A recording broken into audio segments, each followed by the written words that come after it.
Mas kaunting stress, mas maraming biyaya. Simple pero makapangyarihan. Sa buhay, madalas natin pasan ang mga alalahaning hindi naman natin kontrolado. Mga inaasahan ng iba. Mga takot na walang kasiguraduhan.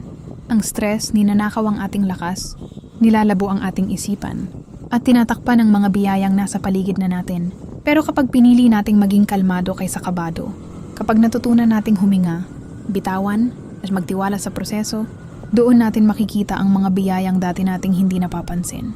Mga oportunidad, mga tunay na relasyon, kasiyahan ay dumadaloy lahat yan sa pusong payapa. Kaya ngayon, piliin mong pakawala ng bigat na hindi mo kailangang dalhin. Protektahan mo ang iyong kapayapaan. Punuin mo ang puso mo ng pasasalamat.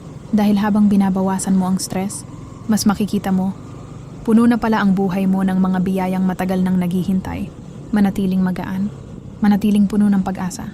Dahil ang pinakamaganda paparating pa lang.